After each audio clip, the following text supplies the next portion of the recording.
bersama Pelambayan 3 TV Show dalam acara Bincang Sana, Bincang Sini, mari bincang-bincang.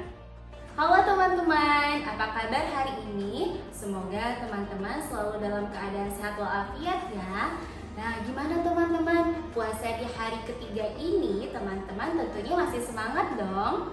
Harus semangat dong ya. Nah, setelah Bu Elvi bertanya kabar teman-teman, Bu Elvi juga akan bertanya kabar Bu Andini yang ada di sini. Bagaimana Bu Andini kabarnya? Alhamdulillah baik Bu Evi. Bagaimana dengan Bu Evi? Alhamdulillah Bu Elvi juga baik. Bu Andini nih di hari ketiga ini Bu Andini puasanya masih semangat dong? Semangat dong, sama seperti teman-teman. Bagaimana dengan Bu Evi? Bu Elvi juga tentunya masih semangat.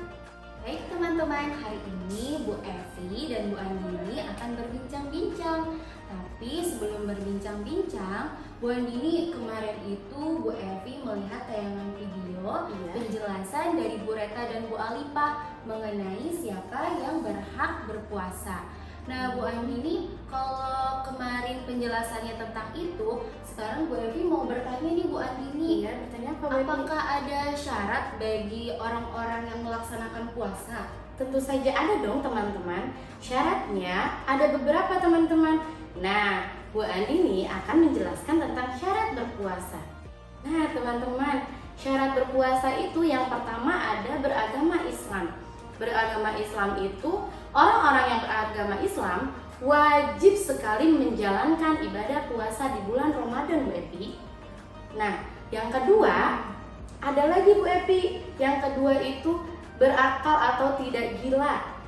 Apa itu ya berakal atau tidak gila Bu Evi? Nah, berakal atau tidak gila, teman-teman yang mempunyai akal sehat, teman-teman wajib berpuasa. Wajib hukumnya Bu Evi bagi agama Islam, dan yang mempunyai akal yang sehat wajib untuk berpuasa Bu Evi. Nah Bu Evi, ada lagi yang ketiga, yaitu balik. Apa itu balik Bu Andini? Nah balik itu teman-teman yang sudah cukup usia. Seperti teman-teman sudah memasuki usia 10 tahun, teman-teman itu wajib berpuasa Bu Evi. Oh, seperti itu ya Bu Andini. Betul Bu Evi. Jadi kalau yang usianya di bawah 10 tahun, apakah dia boleh berpuasa? Boleh, tentu saja boleh teman-teman. Nah, kenapa boleh? Teman-teman yang usianya di bawah 10 tahun, teman-teman itu hanya belajar. Tetapi Bu Evi, meskipun belajar teman-teman tetap mendapatkan pahala dari Allah Subhanahu wa taala. Jadi meskipun usia kita di bawah 10 tahun, kita mengikuti puasa, kita bisa tetap dapat pahala ya Bu Andini? Tentu bisa dong teman-teman. Nah, kenapa teman-teman harus berpuasa? Karena teman-teman untuk belajar, agar teman-teman nanti saat teman-teman sudah balik, teman-teman sudah bisa menjalankan puasanya sampai full 1 hari. Oh, jadi seperti itu ya Bu Andini. Betul Bu Evi. Oke, sekarang Bu Evi juga paham Bu Andini. Selanjutnya ada apa lagi Bu Andini? Yang keempat ada sehat dan mampu Bu Evi. Apa itu Bu Andini?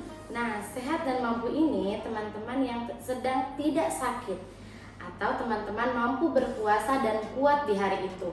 Teman-teman bisa berpuasa Bu Evi. Kalau teman-teman sedang sakit, teman-teman tidak diwajibkan untuk berpuasa. Boleh untuk berbuka puasa Bu Evi. Tapi kalau teman-teman yang sedang sakit tetap ingin melanjutkan puasa, bagaimana Bu Andini? Balik lagi ke teman-teman. Kalau teman-temannya kuat, teman-teman bisa menjalankan ibadah puasanya, itu akan jauh lebih baik. Oh, oke deh. Selanjutnya ada lagi Bu Andini? Ada lagi yang nomor 5, yaitu tidak dalam perjalanan Bu Evi. Tidak dalam perjalanan maksudnya kita sedang ada keluar kota atau keluar rumah? Nah begitu. Tidak dalam perjalanan itu teman-teman tetap ada di kota ini. Misalnya kalau misalnya teman-teman pergi mudik jauh ke Jogja atau pergi mudik ke Semarang, nah teman-teman juga tidak diwajibkan untuk berpuasa karena itu termasuk musafir Bu Evi. Kalau tetap melaksanakan puasa apa boleh? Itu boleh, tetapi dengan syarat teman-teman kuat menjalankan puasanya. Jadi kembali ke diri kita masing-masing ya Bu Andini Betul, ya. Bu Evi. Kalau kita yang merasa kuat, kita boleh tetap melanjutkan puasa kita. Tapi kalau tidak kuat, tidak mampu, kita boleh membatalkan puasa kita. Betul. Dan Bu selanjutnya Evi. apakah puasanya nanti dikodo atau Nah, nanti puasanya setelah bulan Ramadan selesai dan bulan Syawal datang, teman-teman wajib mengkodoknya. Karena alasannya teman-teman sedang dalam perjalanan. Nah, jadi seperti itu ya. Betul. Berarti sekarang paham Bu Andini. Karena kan kemarin pembahasannya siapa yang berhak berpuasa. Iya, Ternyata masih betul. berkesinambungan ya dengan syarat Betul wajib sekali. puasa. Iya.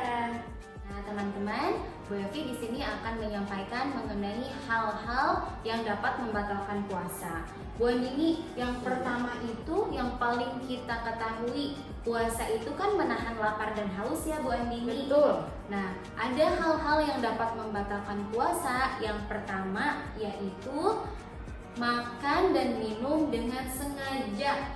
Wah, Nah, makan dan minum dengan sengaja ya Bu Epi. Iya Bu Epi, Bu Andini mau tanya. Kemarin pas puasa pertama Bu Andini lupa Bu Epi. Lupa kalau hari itu sedang berpuasa. Bu Andini minum abis bangun tidur. Lalu gimana itu ya Bu Epi? Nah, mungkin teman-teman juga ada yang lupa nih Bu Andini, karena kan baru belajar puasa ya. Betul. Mungkin di hari pertama teman-teman bisa saja lupa bahwa teman-teman sedang berpuasa. Nah, teman-teman, jadi untuk teman-teman yang sedang berpuasa tetapi lupa, pada saat itu teman-teman melihat coklat nih ada di meja, tiba-tiba teman-teman memakannya. Teman-teman tidak ingat, teman-teman lupa bahwa teman-teman sedang berpuasa. Nah, itu tidak apa-apa Bu Andini. Oh, tidak apa-apa ya Bu Karena Epi. tidak disengaja. Oh, itu karena lupa ya Bu Epi? Karena lupa. Oh, Jadi begitu. kalau disengaja baru itu dapat membatalkan puasa. Oh, gitu. Nah, ada lagi loh Bu Andini. Apa Bu Epi? Yang kedua yaitu muntah dengan sengaja. Muntah dengan sengaja itu gimana Bu Epi? Sebenarnya Bu Evi juga bingung nih, apakah ada muntah dengan sengaja? Nah, teman-teman, biasanya kalau yang sakit kan sudah biasa ya Bu Andi. Iya. Kalau teman-teman muntah, tetapi ini muntah dengan sengaja. Contohnya Bu Andi ini seperti ini. Teman-teman sedang melaksanakan puasa. Iya. Tapi teman-teman ingin membatalkan puasa nih dengan cara muntah, biar bilang sama bundanya aku sedang sakit, jadi bisa berbuka. Begitu. Nah, Bu Andi ini muntah dengan sengaja itu bisa dengan cara memasukkan jari kita ke dalam mulut, kemudian kita akan merasa mual Bu Andini. Oh, begitu. Kemudian akan keluarlah muntah. Nah, disitulah disebut dengan muntah dengan sengaja. Tetapi berbeda dengan muntah apabila teman-teman sedang sakit, itu tidak apa-apa. Kalau teman-teman masih kuat dan mampu, yang tadi kata Bu Andini, teman-teman boleh melanjutkannya. Tetapi apabila teman-teman tidak mampu, ketika teman-teman muntah dalam keadaan sakit, teman-teman boleh membatalkan puasanya. Bu Andini nih, Bu Evi ada catatan untuk teman-teman yang Iya. mungkin teman-teman yang sedang sakit, Iya, kemudian muntah, itu teman-teman ingin tetap melanjutkan puasanya. Caranya seperti apa Bu Evi? Nah, jadi pada saat teman-teman muntah dan merasa aku masih sanggup untuk melaksanakan puasa, melanjutkan puasa aku. Iya. Nah, teman-teman di sana bisa berkumur setelah muntah. Jadi berkumur. tidak boleh menelan air ludah kita setelah kita muntah, Bu Andini. Oh, begitu. Harus disucikan mulutnya dengan cara berkumur dan begitu, dibuang airnya. Seperti itu Bu Andini. Oh, begitu ya Bu Epi ya. Bu Andini jadi lebih paham Bu Epi. Terima kasih ya Bu Epi. Lalu ada lagi Bu Epi? Ada lagi Bu Andini. Nah, kemudian yang ketiga yaitu memasukkan benda ke tubuh kita. Ada 3 lubang dalam tubuh kita yang tidak boleh dimasukkan saat kita berpuasa. Contohnya yang pertama yaitu ada hidung, kemudian ada telinga, dan juga ada mulut. Oh, begitu Bu Epi. Kalau hidung, apa Bu Andini saat puasa pernah ngupil? Enggak sih, cuma Bu Andini pernah lihat Bu Epi nih ya, ada teman-teman kecil yang suka gigit-gigit jarinya Bu Epi saat berpuasa itu batal nggak ya Bu Epi? Nah, kita bahas dulu dari mulut ya Bu Iya, Andini. oke. Oke, dari mulut nih teman-teman, bagaimana kalau kita memasukkan jari atau benda ke dalam mulut kita? Nah, teman-teman, dalam hal mulut ini teman-teman boleh menggigit jari ataupun menggigit barang yang lain, benda yang lain. Akan tetapi teman-teman tidak boleh menelannya. Nah, yang catatan yang paling penting untuk mulut itu adalah tidak boleh menelannya Bu Andini. Oh, begitu, Lalu Bu Epi. kalau teman-teman ada yang bertanya, bagaimana dengan menelan ludah? Itu Ya. diperbolehkan Bu Andini, kecuali kalau ludahnya kita kumpulkan dalam satu gelas kemudian kita minum. Itu Oh, baru itu tidak nggak boleh boleh. ya, Bu Epi. Tapi kalau menelan ludah sendiri itu boleh. Iya. Nah, kemudian Bu Andini, tadi yang Bu Evi bertanya nih, Bu Andini mengupil tidak nih saat berpuasa? Tidak dong, karena Bu Andini juga tahu, dikasih tahu sama Bu Epi kan kalau mengupil tidak boleh kan Bu Epi? Hah, boleh atau tidak ya kalau mengupil saat berpuasa? Teman-teman di rumah, apakah ada yang sedang mengupil nih? Nah, teman-teman, untuk mengupil saat berpuasa sebetulnya boleh Bu Andini. Oh, boleh. Tetapi ada batasannya. Apabila teman-teman memasukkan jari sampai sini saja tidak apa-apa. Yang penting jari kita tidak boleh sampai ke ujung atau pangkal hidung. Itu dapat membatalkan puasa kita. Tapi kalau mengupilnya itu memasukkan jari kita dengan secukupnya saja, itu tidak apa-apa. Asalkan jangan sampai pangkal hidung. Tentunya sakit ya Bu Andini kalau Pasti. sampai ujung. Iya. Jadi itu tidak boleh. Dan kemudian yang ketiga adalah lubang telinga nih Bu Andini. Iya, betul. Biasanya kan kalau kita sedang bekerja atau teman-teman sedang sekolah, ayah bundanya bekerja, pasti kita akan ada terasa gatal di kuping ya Bu Andini, sehingga kita ingin mengorek kuping kita nih. Oh, iya. Kira-kira kata Bu Andini boleh tidak sih mengorek kuping? Mungkin tidak boleh ya Bu Epi, itu membatalkan tidak ya? Nah, Bu Epi sampaikan kembali nih Bu Andini, untuk mengorek kuping bisa menggunakan 5 jari kita ya Bu Andini. Adapun jari kelingking yang paling kecil itu tidak apa-apa, kita mengorek telinga kita dengan jari Oh, kelingking. begitu. Kalau dengan alat Bu Epi seperti cotton bud seperti itu boleh? Nah, kalau menggunakan alat tentunya kalau cotton bud itu akan lebih kecil dari jari kelingking kita ya Bu Iya. Andini, dan akan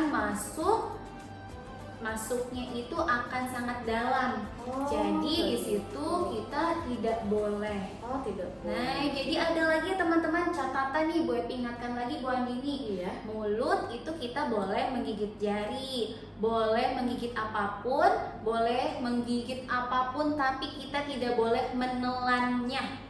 Kemudian untuk batasan hidung, apabila kita ingin mengorek hidung kita, itu batasannya secukupnya, tidak sampai pangkal hidung, karena itu bisa membatalkan puasa. Iya. Untuk telinga juga kita boleh mengorek telinga kita meskipun dengan jari kita yang paling kecil. Iya. Akan tetapi kita tidak boleh mengoreknya menggunakan alat atau benda yang lebih kecil dari jari kita sehingga masuknya bisa dalam. Itu dapat membatalkan puasa. Iya. Lalu Bu Epi apa lagi ya? Ada lagi nih Bu Andini, tinggal ada sedikit lagi. lagi sih sebetulnya. Oke. Nah, ini yang keempat ya Bu Andini. Yang keempat, ya. Menyambung tadi yang Bu Andini bahas, yaitu Iya. haid, nifas, dan melahirkan. Itu dapat membatalkan puasa. Tadi Betul. sudah Bu Andini sampaikan ya Bu Andini, Betul. haid itu apa, nifas itu apa, melahirkan itu apa. Jadi bagi teman-teman yang melihat bundanya yang sedang haid atau diinformasikan oleh bundanya sedang haid atau sedang nifas dan melahirkan, itu dilarang untuk berpuasa. Oh, iya. Ada lagi nih Bu Andini, yang terakhir sepertinya ini Bu Andini. Iya. Wah, ada lagi yang tinggal 2 lagi deh Bu Andini. Nah, kemudian yang kelima yaitu teman-teman tidak hilang akal. Sama seperti tadi Bu Andini juga ya Bu Epi. Cuma bedanya ini hilang akal, kalau Bu Andini itu tidak gila gitu ya Bu Epi. Iya. kalau ini hilang akal dan gila itu dapat membatalkan puasa. Hilang akal itu seperti apa sih Bu Epi? Hilang akal itu contohnya adalah seperti tidur ataupun kalau sedang sakit bisa saja pingsan, itu hilang akal Bu Andini. Itu membatalkan puasa kan Bu Epi? Lalu kalau kita tidur siang, kalau teman-teman tidur siang itu membatalkan puasa tidak Bu Epi? Nah, untuk tidur siang di sini, asalkan Bu Andini ada catatan lagi nih. Asalkan teman-teman tidurnya tidak seharian penuh. Misalkan sehabis sahur, teman-teman itu tidur lagi Bu Andini. Iya. Kemudian jam 12-nya terlewat masih tidur, asar terlewat masih tidur, sampai maghrib terlewat masih tidur, itu dapat membatalkan puasa. Oh, begitu. Kecuali bagi teman-teman yang tersadar terlebih dahulu, contohnya habis sahur teman-teman tidur lagi, kemudian teman-teman bangun di waktu zuhur dan tidur lagi setelah sholat zuhur, itu tidak membatalkan puasa. Bagi teman-teman yang tidurnya 1 hari full, itu dapat membatalkan puasa. Begitu ya Bu Epi. Lalu ada satu lagi ya Bu Epi? Satu lagi yang terakhir yaitu murtad. Murtad itu apa Bu Epi? Murtad itu adalah seseorang yang memang asalnya dia beragama Islam, dia keluar dari ajaran agama Islam, tidak mengikuti perintah Nabi. Nah, itu termasuk ke dalam murtad. Seperti apa contohnya? Contohnya, bagi seseorang yang memang dia sudah beragama Islam, kemudian dia keluar berpindah agama dan tidak mempercayai lagi bahwa nabinya adalah Muhammad, kitabnya adalah Al-Quran, Tuhannya adalah Allah, itu dia termasuk ke dalam kategori murtad. Oh begitu ya Bu Epi. Alhamdulillah Bu Andini jadi lebih tahu Bu Epi apa hal-hal yang membatalkan puasanya. Terima kasih Bu Epi. Sama-sama Bu Andini. Dan tentunya tadi juga Bu Evi sudah tahu syarat wajib untuk melaksanakan puasa ya Bu Andini. Iya betul. Baik teman-teman, alhamdulillah bincang-bincang bersama Bu Andini dan Bu Epi sudah selesai sampai di sini.